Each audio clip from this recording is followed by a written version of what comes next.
Muy bien, pues muy buenas tardes a todos y a todas. Muchas gracias por vuestra presencia en la sala y muchas gracias a todos por vuestra presencia en el canal de la Universidad de La Rioja. Pues es para mí un enorme placer dar comienzo a esta primera conferencia de la segunda semana de la ciencia y la innovación de La Rioja, que oficialmente en términos de conferencias comienza hoy de la mano del profesor Juan Félix San Juan, y que ya sabéis que también dio su pistoletazo de salida en el Ayuntamiento de Logroño el viernes con los monólogos científicos de Big Bang Ciencia. Bueno, pues para nosotros es un placer que vuelva otra vez a acontecer la Semana de la Ciencia y que la Universidad de La Rioja sea un pilar importante en esa organización y difusión de lo que es la ciencia y el conocimiento científico a la sociedad, ¿no? Ya sabemos que la universidad y el conocimiento científico no puede vivir de espaldas a la sociedad y, por lo tanto, esta Semana de la Ciencia y cada uno de sus ponentes, actividades, talleres, etcétera, responden a esta demanda y a esta necesidad, ¿no?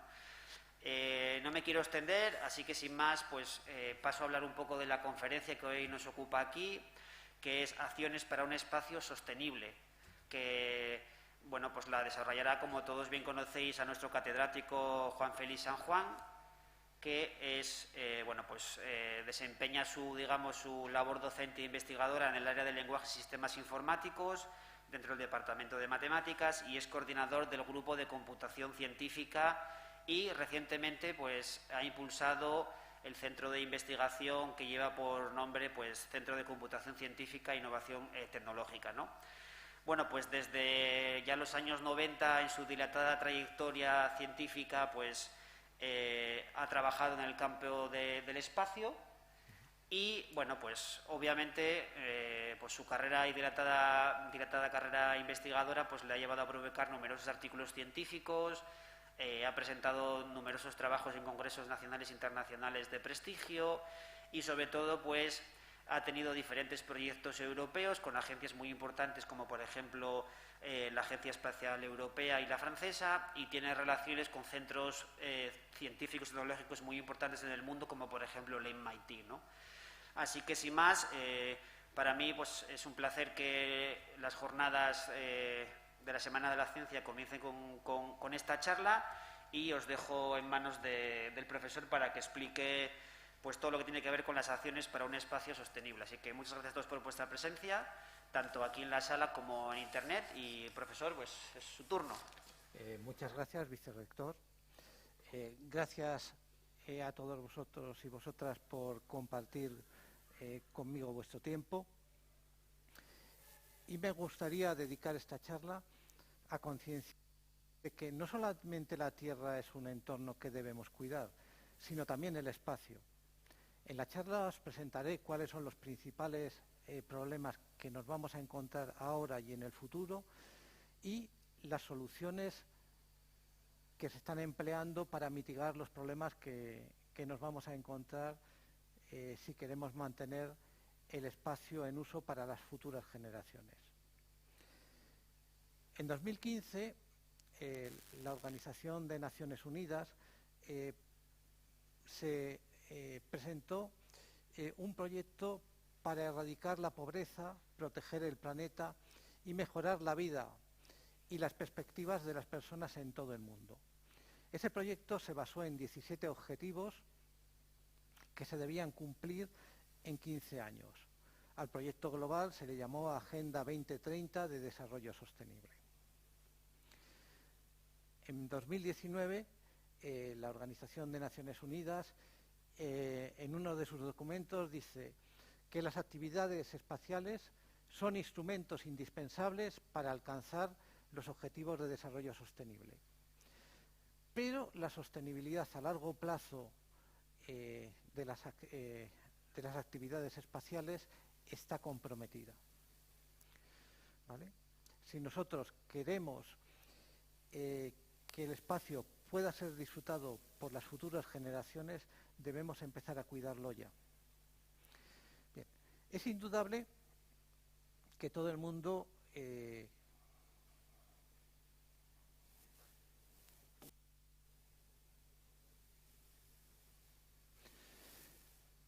es consciente de que los satélites son una herramienta imprescindible en nuestra vida cotidiana.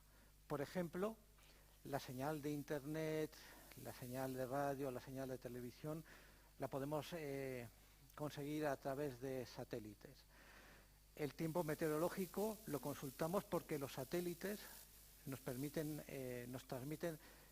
esa información. Somos capaces de posicionarnos y de viajar sabiendo a dónde vamos, sin conocer la ruta, gracias a sistemas como los GPS, que es una constelación de satélites americanos, y la versión europea que se llama Galileo.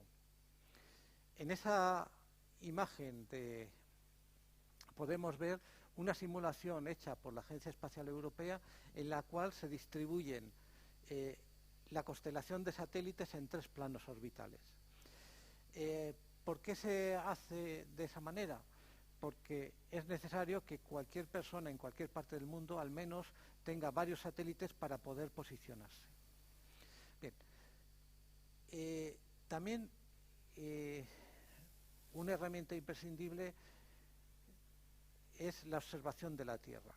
Bien, mareas, CO2, imágenes satelitales, es decir, son una herramienta también muy útil para que científicos podamos, por ejemplo, analizar el cambio climático. En esa imagen vemos una foto del sistema europeo Copérnico de alertas tempranas en la cual nos muestran la evolución de la lava en el volcán de La Palma. Bien, otro de los usos es el estudio del espacio. Un ejemplo de esa aplicación es esta imagen del nacimiento de una estrella obtenido por el telescopio Hubble, una misión de la NASA y la Agencia Espacial Europea, en la cual vemos en el espectro visible e infrarrojo el nacimiento de esa estrella. Bien, si todos son beneficios, ¿dónde está el problema? Pues el problema es que junto con los satélites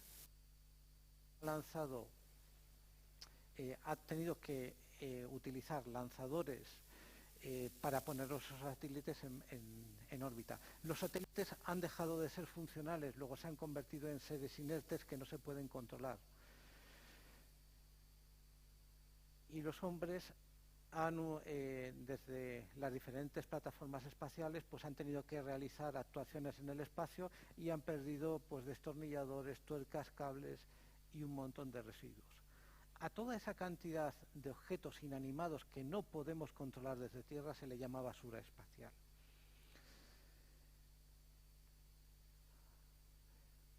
Cuando comenzó la carrera espacial, ninguno de los agentes que intervienen en ese proceso se preocupa por los residuos que iban a dejar el poner los satélites en órbita.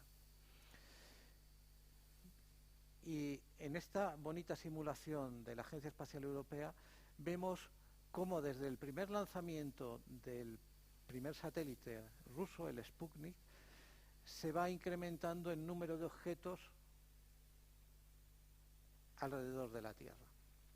Bien, como podéis observar, el crecimiento es muy rápido. ¿Por qué? Porque todo el mundo reconoce que el uso de los satélites es un beneficio para la humanidad. Bien, la simulación se frena en 2015 y como veis en 2015 en esta simulación conviven satélites activos con residuos de misiones pasadas. Bien, ¿cuál es el tamaño de un satélite? Pues podemos pensar que los microsatélites actuales pueden medir unos poquitos centímetros. ¿Cuál es el tamaño máximo? Pues el de un autobús escolar. Incluso pueden tener varios miles, pueden pesar varios miles de kilos. Bien, como podéis observar, parece que los satélites activos junto con los residuos se concentran en varias zonas alrededor de la Tierra. Unos que están muy cerquita y muy poblados, son órbitas muy bajitas que se llaman órbitas LEO, y que un satélite o un resto de basura espacial tarda unos 90 minutos en dar una vuelta alrededor de la Tierra. Tenemos en las afueras como un círculo de objetos, son los satélites que están en una órbita geoestacionaria. La velocidad con los que se mueven esos satélites es la misma que la de la Tierra y tardan un día en dar una vuelta alrededor de la Tierra. Y luego podemos encontrar una masa alrededor, bueno, en la zona intermedia, que corresponde con los satélites de posicionamiento global, ya sean GPS, ya sean Galileo.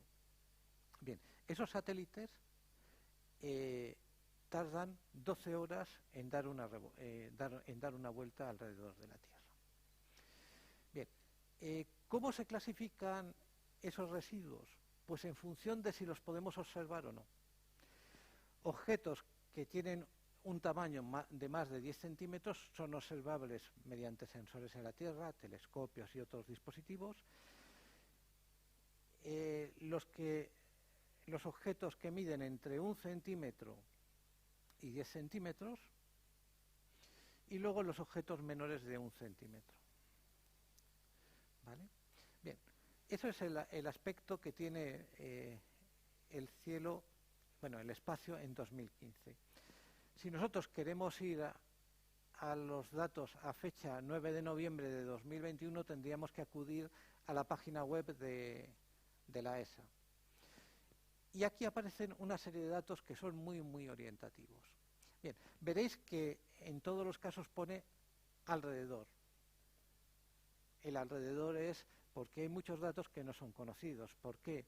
Porque el primer uso de toda esta tecnología es, como siempre, militar. ¿Vale? Bien, se han realizado alrededor de 6.120 lanzamientos desde la Tierra, sin contar los lanzamientos que no se han podido realizar, que han fallado. Un ejemplo de esos lanzamientos ha sido el Ariane 5, que causó el estallido del Ariane 5 causó graves problemas a la Agencia Espacial Europea y a la Agencia Espacial Francesa cuando sucedió. Bien, el número de satélites que se han puesto en órbita es alrededor de 2.170, de los cuales siguen en órbita 7.630, pero activos 4.700. Eso quiere decir que hay cerca de 3.000 que son basura espacial. ¿De acuerdo? Bien, el número de objetos que son observables es cerca de 29.600. Los objetos observables pueden ser catalogados, ¿vale? Se ha calculado que incidentes en los cuales se han visto involucrados satélites o restos de basura espacial a lo largo de nuestra historia son 630. Eso incluye pues estallidos de baterías, problemas con los últimos residuos de carburante en los satélites, destrucción de satélites inactivos con sistemas antimisiles e incluso colisiones entre dos satélites.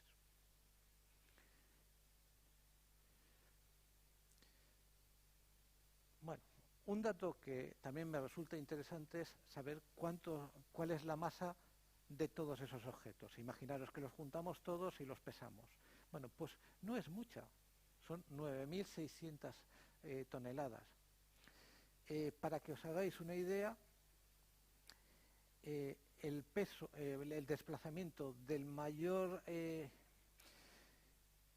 portaaeronaves de los Estados Unidos desplaza 10 veces más ese peso.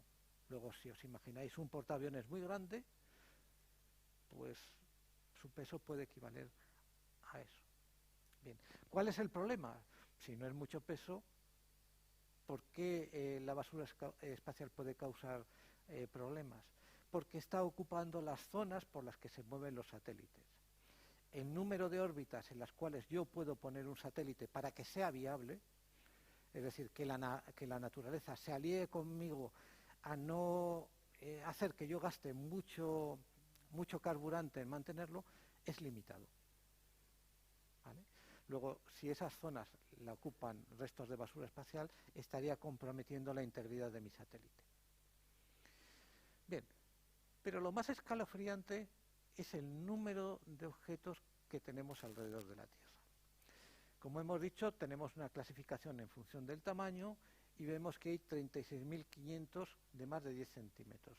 Pero solamente tenemos catalogados o conocemos a qué corresponden 29.600. Entre 1 centímetro y 10 centímetros tenemos 1 millón de objetos. Y entre 1 milímetro y 1 centímetro, 330 millones.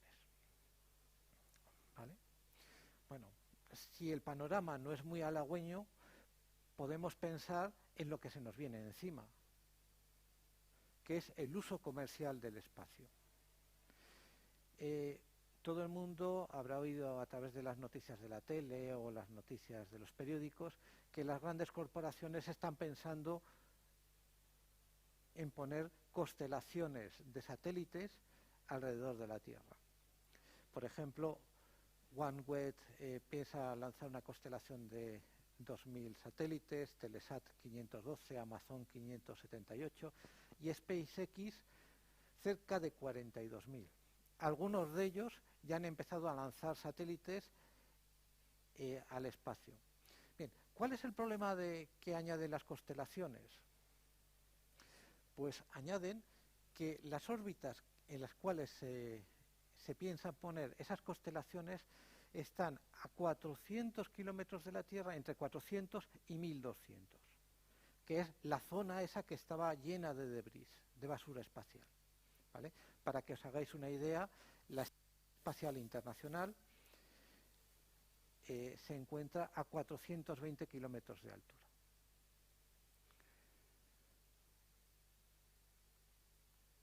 Bien. El siguiente problema que nos planteamos es conocer cuál es el efecto de un impacto de un debris sobre un satélite activo.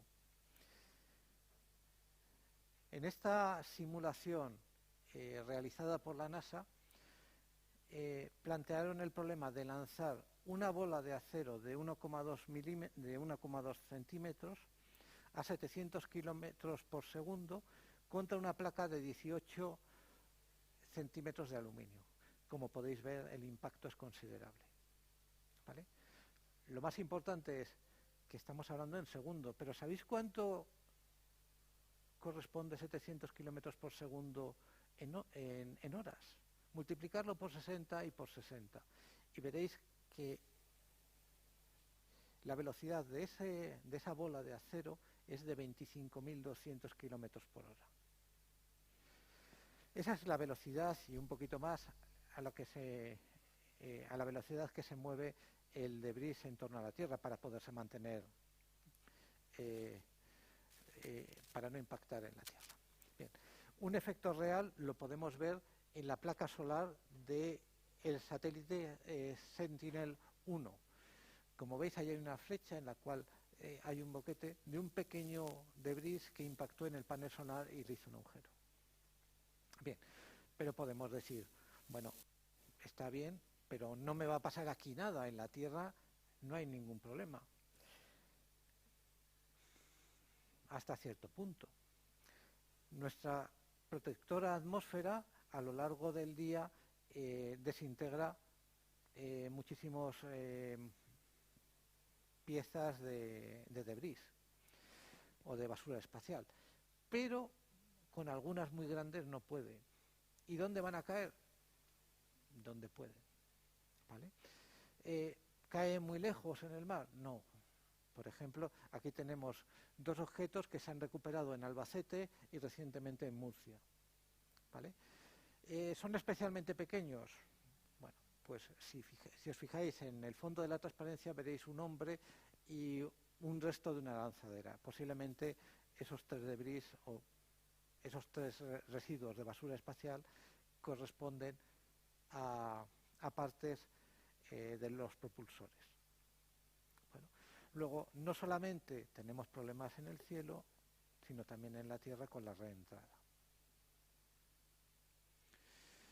Bien, os voy a poner a continuación algunos ejemplos de incidentes, de esos 630 incidentes que hemos visto en las estadísticas de la Agencia Espacial Europea.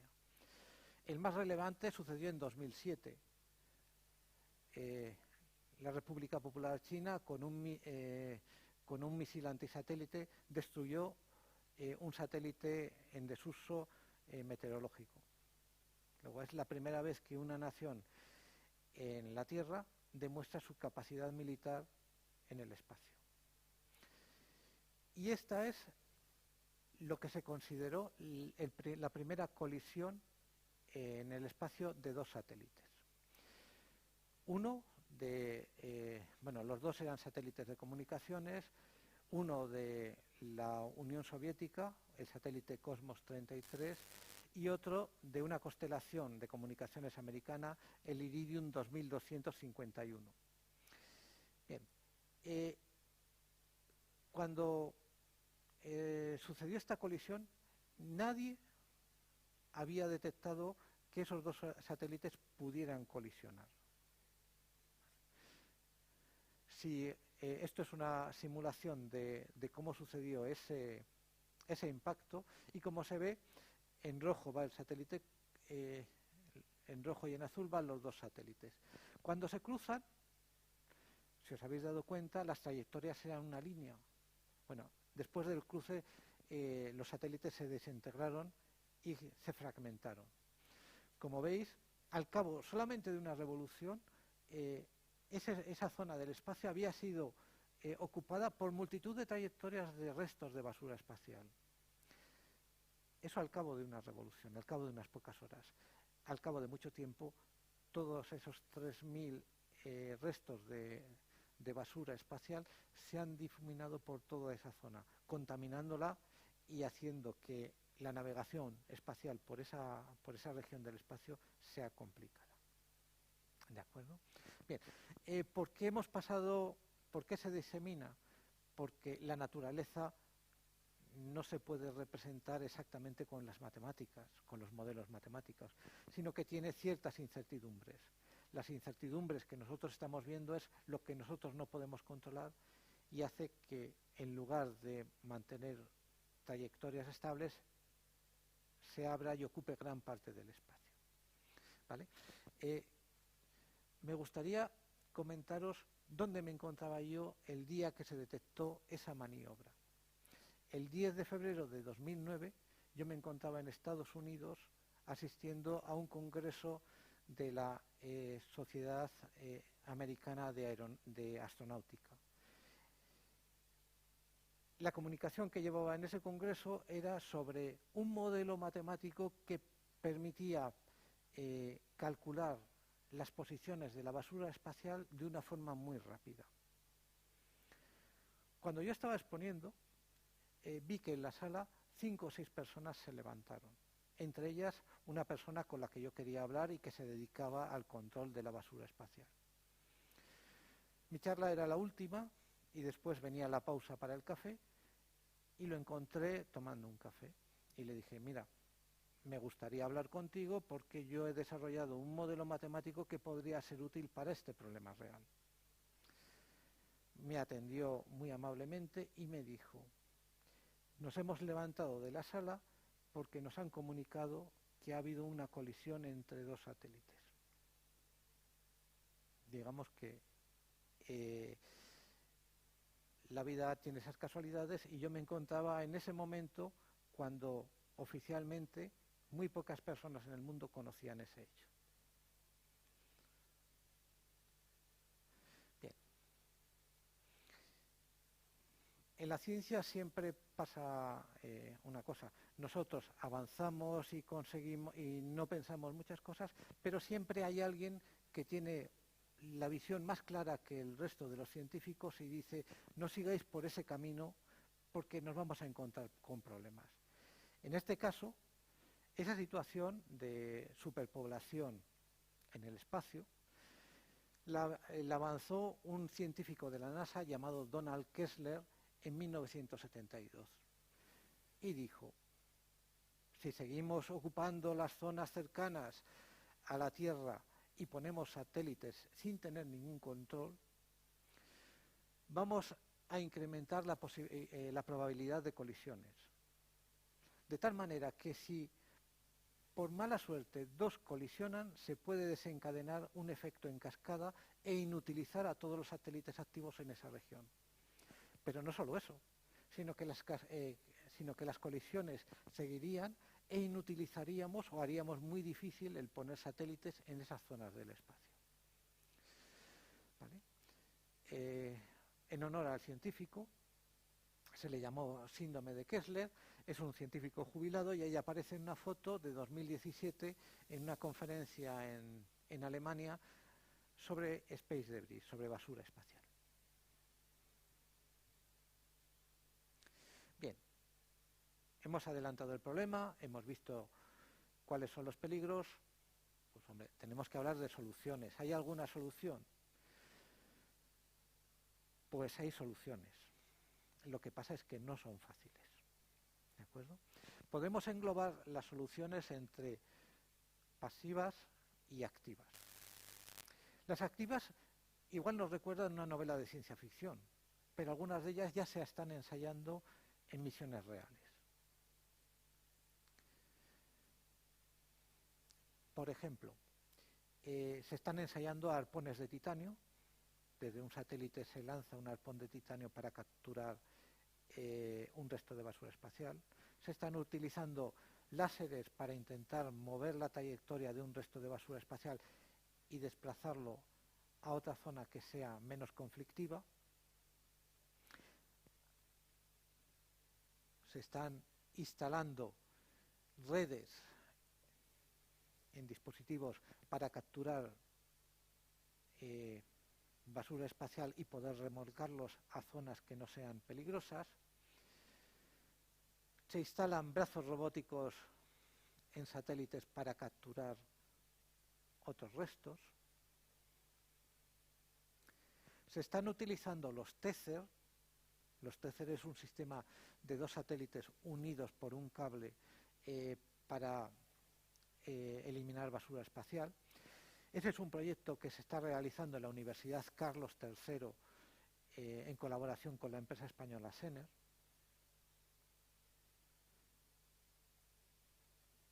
Se están diseñando misiones en las cuales se incluye una vela solar dentro del satélite para que cuando se le acabe el fuel se despliegue la vela, se ralentice su velocidad y pueda desintegrarse con la atmósfera. E incluso dispositivos con garras para agarrar los satélites. Vale. Algunas de ellas puede que en lugar de eliminar debris generen más problemas. ¿Por qué? Porque esos ingenios hay que subirlos al espacio y eso implica una lanzadera. ¿Vale? Muchas empresas y agencias espaciales están pensando en las lanzaderas reutilizables que evitarían que algunas de las fases de los cohetes pues se conviertan en debris, en basura espacial. Bueno,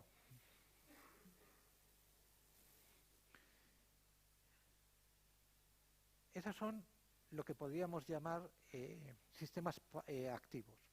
¿Cuáles son los sistemas pasivos? Los sistemas pasivos nacen desde el comienzo del análisis y diseño de una misión espacial. Cuando yo diseño una misión espacial, tengo que pensar dónde colocarlo y luego qué hacer cuando mi satélite deja de tener vida. ¿Vale? No obstante, aunque ese proceso se realiza antes de lanzar el satélite al espacio, el analizar qué es lo que debemos hacer cuando el satélite se queda sin combustible para que no genere más problemas es una labor que se suele hacer por los científicos a lo largo de la vida de los diferentes satélites. Algunas veces financiadas por los controladores del satélite y otras veces pues por aportar conocimiento a la ciencia. ¿Vale? Nuestro grupo ha colaborado en un par de ocasiones en analizar si podemos encontrar estrategias que sean factibles y baratas para eliminar basura espacial, ¿vale? Uno de esos resultados, en el cual aparece el profesor Roberto Armelín. Roberto Armelín fue el primer investigador que vino a esta universidad con una beca Marie Curie y que en estos momentos es un científico de primera línea en el ámbito de la astrodinámica. Pues diseñamos una estrategia para la constelación Galileo, basada en estudiar el modelo físico que hay detrás de este problema, y encontramos estrategias que, utilizando las fuerzas gravitatorias de la Luna, encontramos un mecanismo para que cuando le quede muy poquita vida a este tipo de satélites, con un pequeño impulso se coloquen en una zona del espacio que las propias fuerzas de la naturaleza, en este caso la perturbación de la fuerza de la Luna, le pueda llevar o bien a desintegrarse con la atmósfera o bien subirlo a una órbita que se llama cementerio. Las órbitas cementerios es donde se suele aparcar los satélites y no comprometen, digamos, la vida de otros. No hay posibles colisiones. El segundo trabajo también fue en colaboración con el profesor Roberto Armelín y el profesor Martín Lara, y está relacionado con un proyecto con la Agencia Espacial Europea, en el cual nosotros formamos parte de un consorcio con una spin-off del Politécnico de Milán y una empresa aeroespacial holandesa. En ese contrato con la Agencia Espacial Europea nos pedían analizar unas órbitas que no he mencionado antes y que son, digamos, muy particulares. Entonces nos pidieron que analizásemos desde el punto de vista matemático y pues, cuál sería el comportamiento de los satélites que yacen en ese tipo de órbitas. Y en particular nos pidieron que analizásemos el caso de uno de sus satélites, Integral. Integral forma parte de una misión de satélites que intenta estudiar la radiación gamma del universo, ¿vale? Entonces, nuestro mayor logro fue que con nuestras propias herramientas validar el análisis que había hecho la Agencia Espacial Europea. Como científicos lo publicamos, pero de este artículo se hizo eco el editor científico de la revista Time en su versión online, e hizo un bonito artículo mencionando que en la Universidad de La Rioja, una pequeña universidad, pues estábamos aportando conocimiento al ámbito del espacio. Bien, estos son, digamos, actividades pasivas. Estamos dando recomendaciones. Pero en el día a día de la gestión de la basura espacial, ¿qué se puede hacer? Pues básicamente monitorizarla. Bien. Esa monitorización se plasma en un documento que se llama catálogo, en el cual yo identifico el objeto, digo cuál es su posición, su velocidad y en qué época, en qué tiempo fue obtenida esa posición y velocidad. Para que os hagáis una idea, el sistema de catalogación podría ser equivalente a lo que hace una torre de control de un aeropuerto.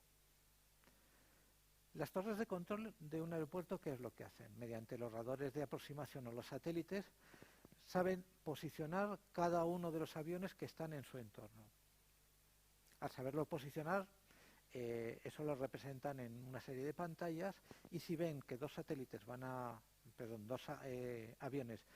van a colisionar, pues ¿qué es lo que hacen? Llamo a uno y le digo cambia de rumbo y sube un poquito más arriba, ¿vale? Entonces, lo único que hacemos es monitorizar en tiempo real dónde se encuentran los aviones. ¿Eso se puede hacer en el espacio? Pues exactamente no. Disponemos de sensores, telescopios, radares, láseres, España cuenta con un sistema láser en el Instituto de la Armada, en el Observatorio de la Armada en San Fernando, e incluso con dispositivos montados en satélites. Existen constelaciones especializadas en mirar el espacio desde el espacio, es decir, instalan cámaras para fotografiar el debris. Vale. Bien, luego, observar, podemos observar. ¿Podemos monitorizar en tiempo real? No. El proceso de catalogación es un proceso complicado y lleva bastante tiempo. Durante una campaña yo puedo observar un objeto. Como veis, en esa gráfica hay una línea muy bien definida y eso sería la trayectoria ideal o la trayectoria real por la cual circula nuestro satélite. Pero desde la Tierra, ¿nosotros qué es lo que observamos? ¿Observamos lo real?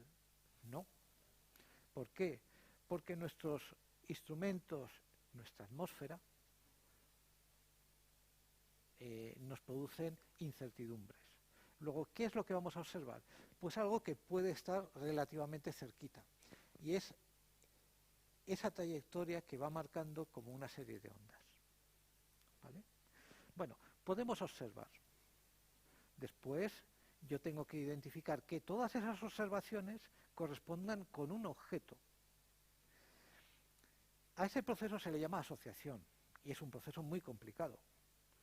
En estos momentos, nuestro grupo de investigación y por extensión el centro que hemos creado tiene un contrato con la Agencia Espacial Francesa para desarrollar una herramienta que le permita optimizar ese proceso de cálculo. Imaginaros que hemos conseguido asociar todas las observaciones con un solo elemento y calcular después de todo ese proceso en un determinado instante cuál es su posición y velocidad. Fenomenal, ya tenemos un dato en nuestro catálogo. Podría suceder que sea un objeto que no tenemos catalogado, con lo cual tendríamos que introducir un objeto nuevo dentro del catálogo. En el fondo el catálogo es una lista, identificador, nombre que le damos al objeto, posición, velocidad y un tiempo. ¿Vale? ¿Es tiempo real? No. Es decir, dependerá mis observaciones, dependerá lo fresco que tenga ya esas posiciones iniciales, esas posiciones y velocidades de cuando haya hecho yo las observaciones. ¿Vale? ¿Eso qué quiere decir? Que mi catálogo, por las imperfecciones de la naturaleza, es perecedero. Luego lo tengo que renovar cada cierto tiempo, luego tengo que volver a observar. ¿Vale?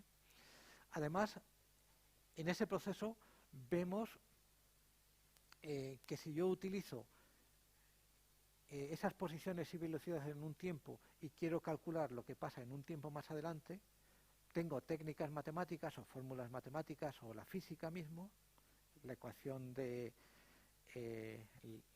la ley de Newton me permite calcular ese tiempo. ¿Vale? No hay ningún problema. ¿Qué es lo que pasa? Que otra vez yo utilizo un modelo matemático. Las matemáticas, cuando yo lo comparo con la realidad, son imperfectas. Voy a conseguir acercarme a la posición real, pues con una cierta incertidumbre. ¿Vale? Luego el proceso es similar al del control de un aeropuerto, pero mucho más complicado porque no es tiempo real y estamos viendo todas las imperfecciones de la naturaleza.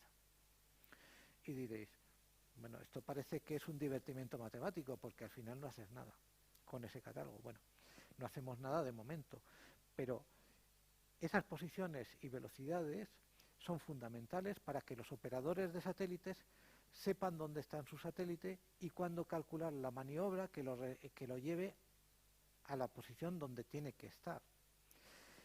Ese catálogo de basura espacial sirve para que yo como controlador vea qué es lo que pasa a mi alrededor y pueda ver si hay algún otro objeto que pueda colisionar con mi satélite y de alguna manera decir, oye, voy a gastar un poquito de energía y lo voy a mover un poquito para evitar una colisión.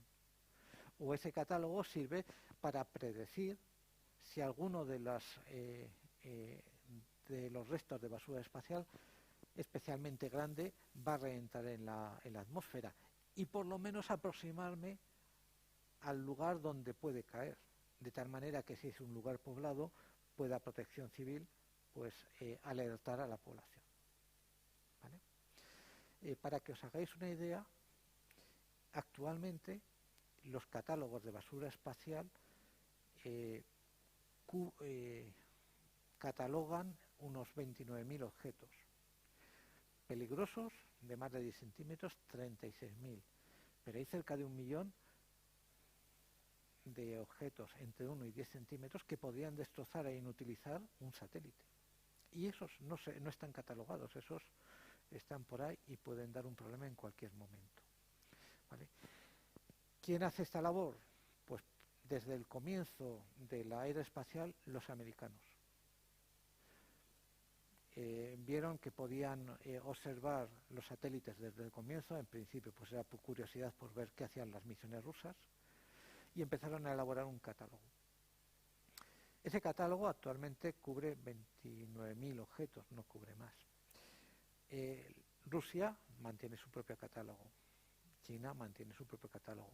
La Unión Europea tiene un programa de basura espacial, en realidad son 5, y corresponden a los países que contribuyen al programa: Alemania, Italia, Francia, Reino Unido y España. El programa de basura espacial español, España no tiene agencia espacial, está gestionado por SEDETI.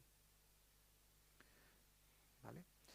En estos momentos, nuestro grupo está trabajando en recuperar una antigua aplicación que permitiría propagar un catálogo de 100.000 objetos en un tiempo razonable y con la precisión suficiente para realizar las operaciones que hemos visto.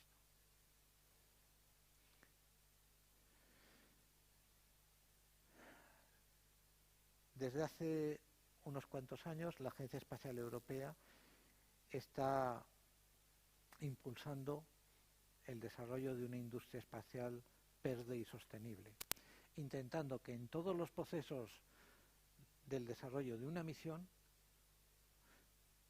se apliquen las normas de sostenibilidad, empezando en el diseño, pasando en la creación, en la cual, por ejemplo, las huellas de ozono son importantes, en los lanzamientos, en el estudio y de carburantes menos contaminantes, de materiales que estén preparados para desintegrarse en la atmósfera y no generen ningún problema durante su vida de uso y al final de su vida útil.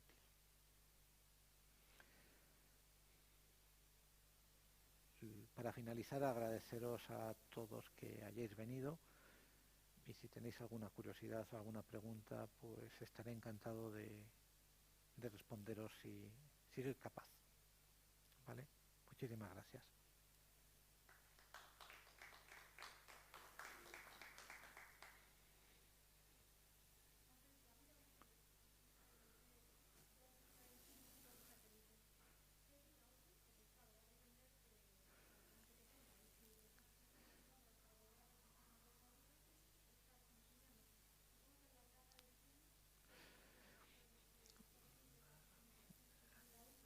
Vamos a ver. Sí, vamos a ver. La vida útil de un satélite principalmente depende de la misión para la que está destinado. Los satélites pequeñitos, pues hay satélites que se lanzan al espacio para que estén unos meses orbitando. Se lanzan en órbitas muy bajas y se espera que al cabo de unos meses se desintegren con la atmósfera. Lo que está pasando es que hay muchos de esos satélites y muchas de esas misiones que se diseñaron para durar unos meses, pero que los satélites no se desintegran y siguen orbitando por ahí generando problemas. Luego tienes los CubeSat que puedan llevar motores iónicos, posiblemente puedan tener una vida de 4 años, y luego hay satélites como los meteorológicos y otros que su vida es muchísimo más larga, pero porque están pensados para durar. ¿Vale? Además, digamos que cuando tú buscas una órbita en la cual mantenerte cerca de ese ideal poquito combustible. Lo que estás buscando es aliarte con la naturaleza para encontrar ese tipo de órbitas que minimicen tu gasto de combustible. A esas órbitas se les suelen llamar órbitas congeladas, ¿vale? Son órbitas que más o menos van a pasar siempre por el mismo punto. Lo que pasa es que tienes que tener en cuenta que la naturaleza es imperfecta y lo que tú diseñes sobre una mesa con ecuaciones matemáticas tiene una incertidumbre. Los problemas reales los tratan los ingenieros.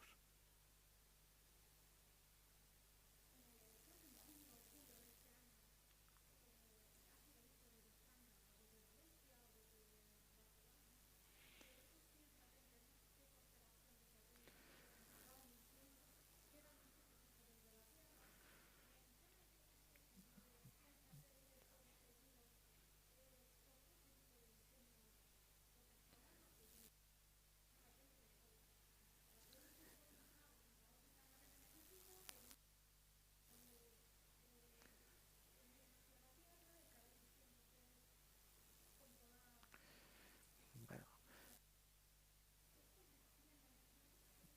vamos a ver. Esas son las megaconstelaciones y su finalidad es económico, el proporcionar un servicio, ¿vale? Los que tú te refieres creo que son un lanzamiento que hizo SpaceX,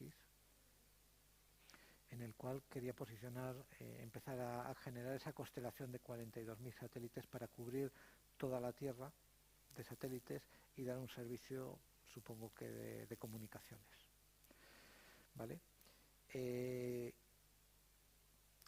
Según sé, el problema no es en ese caso no es diseñar la órbita en la que van a estar, sino meter todos esos satélites en la misma órbita. Digamos que la mayoría de los satélites comparten la misma órbita, lo que pasa es que están distanciados entre sí. Muchos científicos están muy asustados porque un fallo ahí podría desencadenar el efecto Kessler.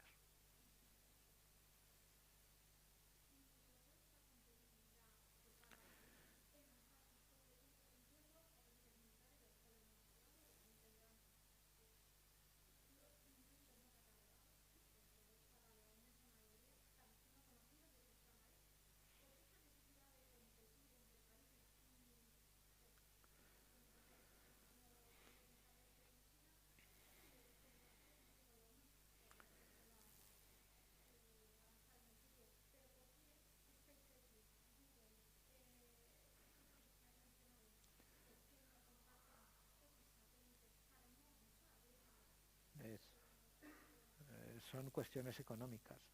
Digamos, la empresa una de las futuras empresas se encuentra en el espacio. Multitud de startups, multitud de corporaciones están viendo que el espacio tiene su nicho económico y lo que estás viendo es lo que pasa en la Tierra. Más complicado y que, digamos, los problemas que genera los veremos en unos años. Por ejemplo, se estima que en 2029, dentro de 6, 7, 8 años, el número de satélites activos pase de los 4.700 a 42.000. Pero todos en una franja muy pequeña. Entonces, convivir y maniobrar y no tener problemas va a ser muy, muy complicado. Existen regulaciones internacionales, pero cuando tratamos la economía es muy, muy complicado.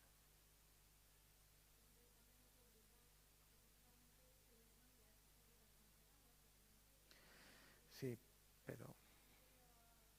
pero tú tienes que tener, es decir, yo auguro que si existe una empresa que presta un servicio de deorbitación de satélites y de limpieza de satélites, va a ser la empresa del futuro.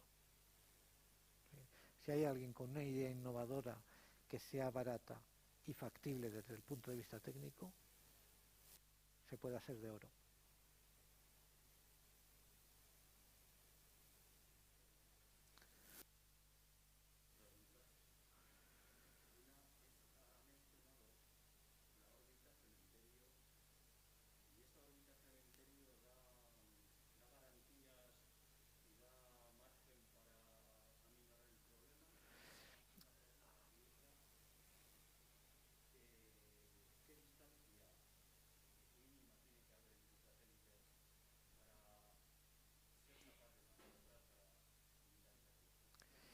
Bueno, la primera es si las órbitas cementerio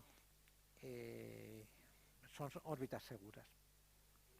Órbitas seguras para dejar ahí algo y que podamos tener garantías de que no se va a mover. Sobre el papel sí. ¿Vale? Es decir, tenemos que tener en cuenta una cosa.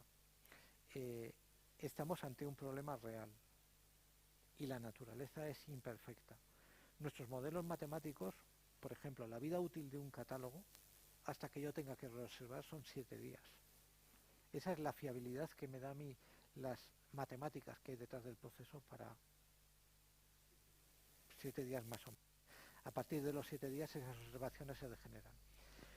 Lo de la órbita cementerio, digamos que teóricamente está comprobado, se están utilizando y de momento funcionan.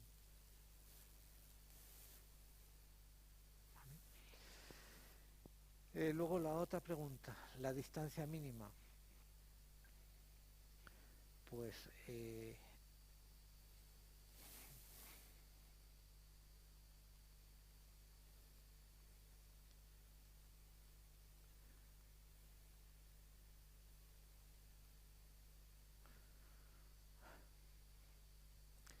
esto es el diseño de una megacostelación. Los satélites, por ejemplo, de esta órbita comparten la órbita. ¿Cuál es la distancia? Pues depende del número de satélites que tú quieras meter en cada órbita. ¿Vale?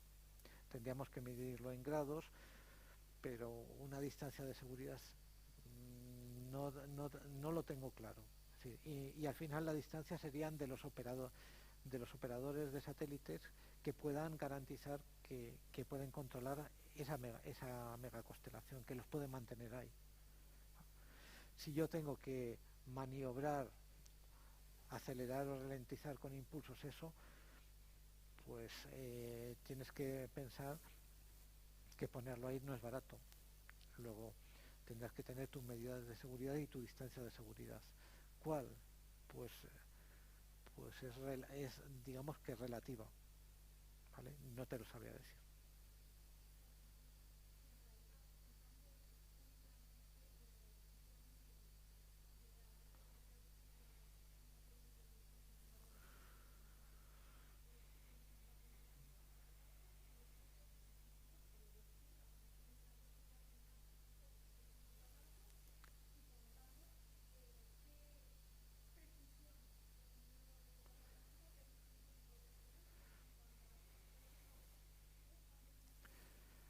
Pues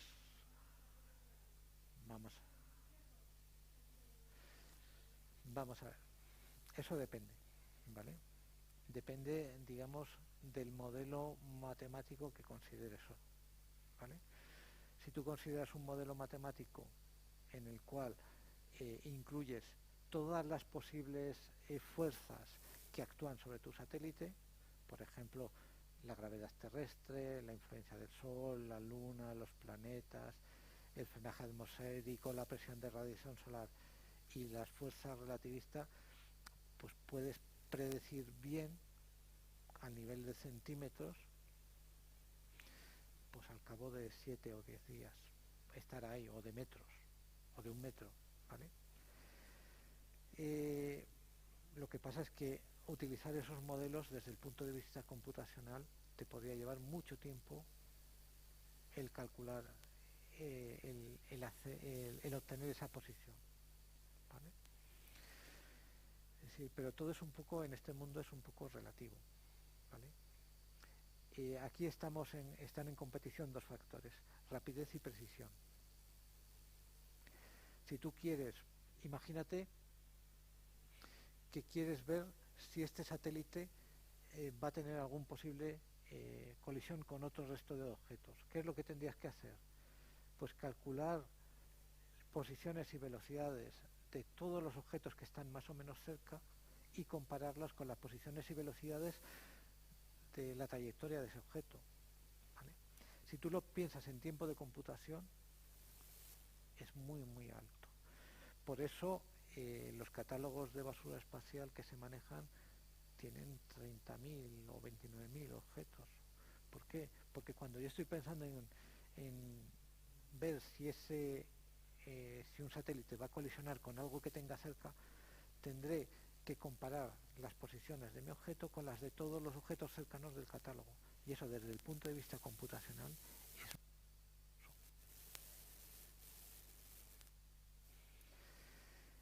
Ahí se están utilizando estrategias inteligentes, se están utilizando modelos simplificados, pero se hace lo que se puede. De hecho, yo asistí a una conferencia en Hawái en 2011 en la cual el general que estaba al cargo del sistema americano dijo: nuestro sistema ha colapsado. Sí, e hizo un llamamiento a las universidades, a las empresas y al gobierno para actualizar el sistema americano, porque como consecuencia de la colisión se dieron cuenta de que el número de debris que son potencialmente peligrosos, todo el cálculo que requería el tener algo seguro no lo podían abordar, y lo que estaban haciendo pues era un parche.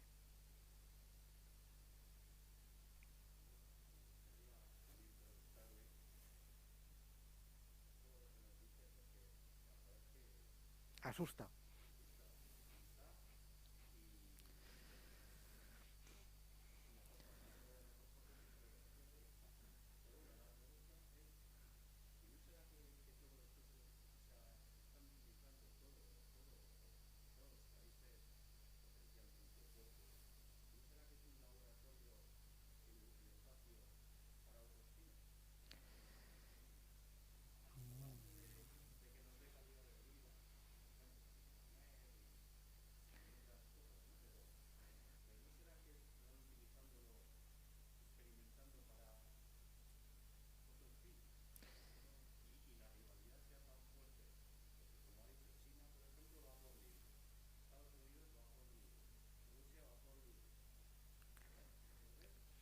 Pero eso es... Bueno, digamos que el espacio lo que refleja es lo que está pasando en la Tierra. Entonces, explicar a través del espacio lo que está pasando en la Tierra, pues es simplemente una extensión. Lo que pasa es que en la Tierra comprendemos que es un ecosistema frágil que tenemos que cuidar. El problema es que el espacio no nos hemos concienciado de que es un ecosistema frágil que tenemos que cuidar. Actualmente lo estamos sobreexplotando por temas económicos. El problema es que cuando haga crack, esto no va a ser tan simple como repoblar con peces un río. El problema va a ser muchísimo más grave.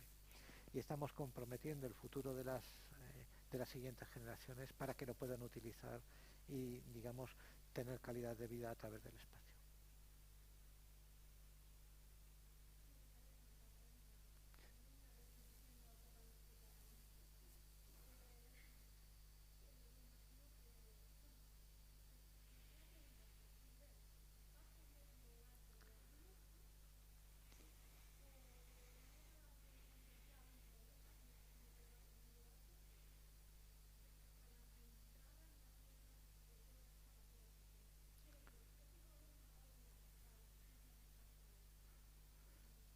Vamos a ver.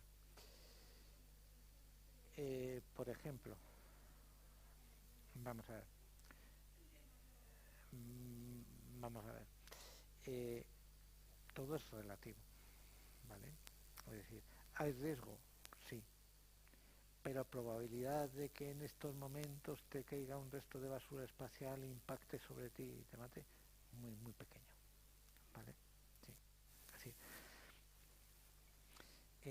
¿Os acordáis del número de toneladas que tenemos en nuestras cabezas de basura espacial?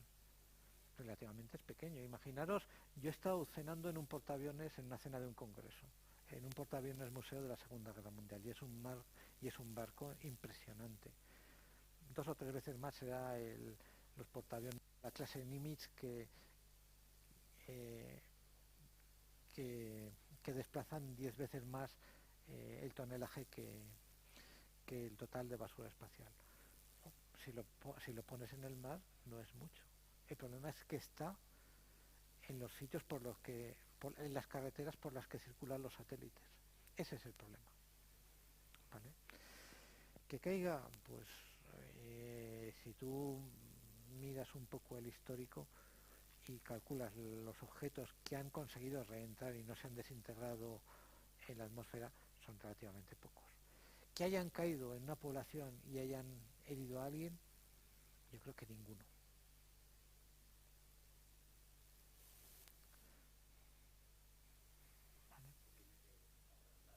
¿Eh?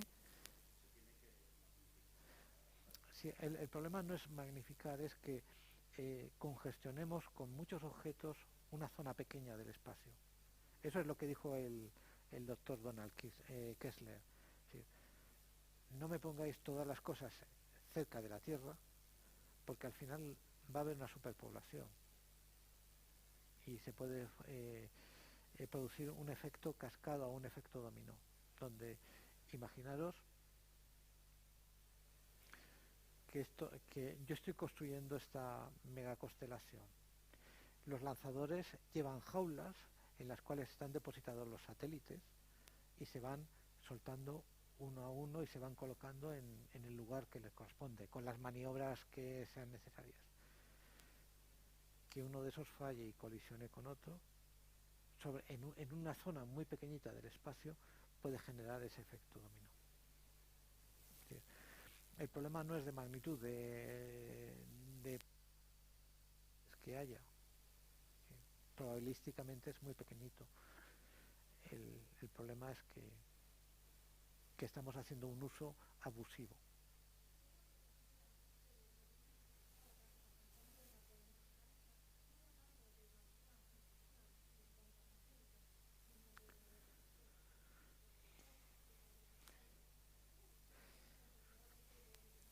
Vale.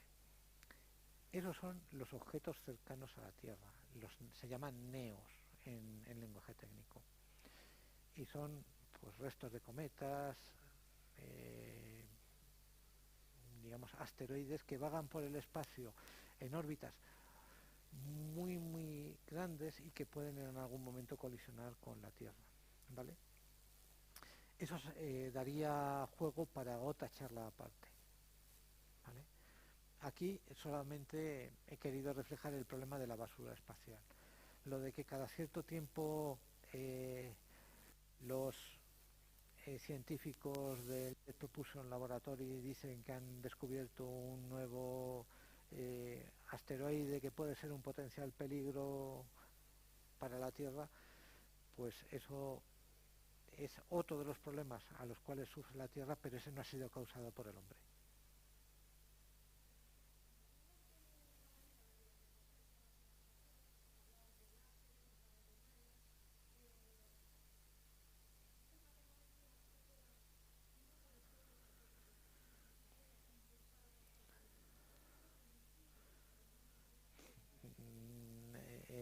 No, no, no. Vamos a ver, si tú golpeas algo, estás colisionando con ello. Deberías primero eh,